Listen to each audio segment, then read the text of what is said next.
Assalamualaikum. This is Saya, student of Human Nutrition and Dietetics from University of the Punjab, Lahore, and in this video we will discuss the detailed procedure of MPhil and PhD admissions in PU.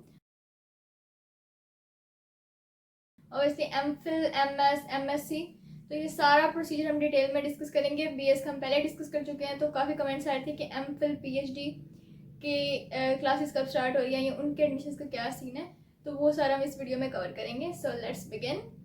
तो पहले हम 4 dates discuss कर लेते हैं. 4 dates कौन सी हैं? पहले तो जो अप्लाई MPhil और PhD के लिए होगा वो 4 जुलाई से होगा और लास्ट डेट है अप्लाई करने की 17 जुलाई. उसके बाद जो टेस्ट डेट है, जिस तरह BS के टेस्ट हुए थे या अभी एक टेस्ट और भी होना है BS के एडमिशन के लिए, उसी तरह MPhil वगैरह के लिए भी टेस्ट होता है. तो उसके लिए 22 से लेकर 25 तक टेस्ट की डेट है.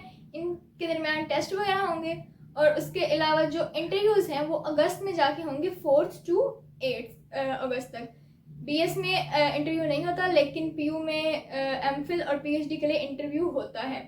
और ये डेट्स इस तरह क्यों है, जिस तरह 22 से 25 तक टेस्ट डेट, क्योंकि आप जिस भी डिग्री में MPhil करना चाहते हो या जो भी चीज़ है, तो उसका अलग अलग टेस्ट है जो हर डिपार्टमेंट अपना अलग करवा रहा होता है. तो वो उस तरह वो फिर आपका जो भी रिस्पेक्टिव डेट के हिसाब से है आपको उसी दिन जाके वो टेस्ट देना होगा. BS की 5 मेरिट लिस्ट लगती हैं, लेकिन इनके लिए 3 मेरिट लिस्ट लगेंगी. और उसके बाद जो क्लासेस की डेट है, कमेंसमेंट ऑफ क्लासेस 1 सितंबर से होगी. तो पहले हम MPhil, MS, MSc, MBA, MCom, ये सारी इन चीज़ों की रिक्वायरमेंट्स पूरी डिस्कस कर लेते हैं कि जो कि आप एक BS करने के बाद MPhil में जब आपने एडमिशन लेना हो तो उसके लिए क्या रिक्वायरमेंट्स है. तो सबसे पहले तो जो आपका BS है, आपका बैचलर्स एक HEC रिकग्नाइज यूनिवर्सिटी की तरफ से हो. उसके बाद आपकी करियर में 3rd डिवीजन ना आई हो. उसके बाद जो टेस्ट होता है, उस टेस्ट में जो ये कंडक्ट करवाएंगे, मतलब जो आपका एंट्री टेस्ट होगा, उसमें एटलीस्ट 50% मार्क्स MPhil के लिए और इंटरव्यू में भी आपके 50% मार्क्स एटलीस्ट होने चाहिए अगर आपको PU में MPhil में एडमिशन चाहिए तो. अच्छा, उसके बाद हम आ जाते हैं PhD की रिक्वायरमेंट्स पे. उसके बाद PhD की जो रिक्वायरमेंट्स हैं उसके लिए होती हैं 2 कैटेगरीज. अब एक कैटेगरी में है जिसमें रिसर्च थीसिस के साथ जिनका मतलब जिनकी रिसर्च और थीसिस कंप्लीट हुआ हुआ है, मतलब जिन बच्चों ने अपने MPhil में थीसिस वगैरह की है.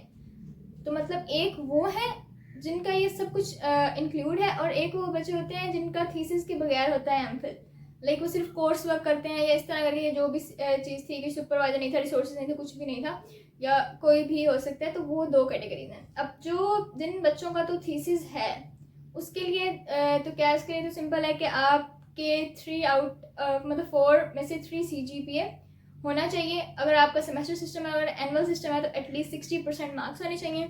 वही 3rd डिवीजन नहीं होने चाहिए एकेडमिक करियर में. लेकिन MPhil में 50% मार्क्स चाहिए थे एंट्री टेस्ट में, लेकिन PhD के लिए 60% मार्क्स चाहिए टेस्ट में और सेम 50% इंटरव्यू में. जिस तरह MPhil में था उसी तरह PhD में. उसके बाद जिन बच्चों का थीसिस नहीं होता, अब उसके लिए क्या, उसके लिए भी मतलब 4 में से 3 GPA तो होना ही चाहिए. उसके बाद 60% मार्क्स अगर आपका एनुअल सिस्टम है तो उस तरह होने चाहिए.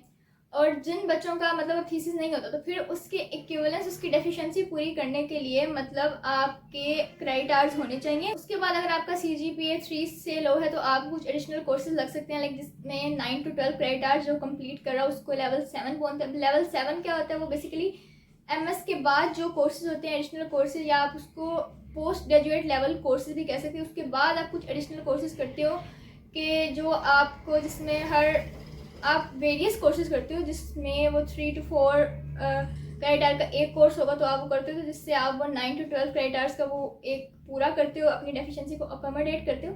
देन यू प्रोसीड फर्दर, फिर आप अप्लाई कर सकते हो.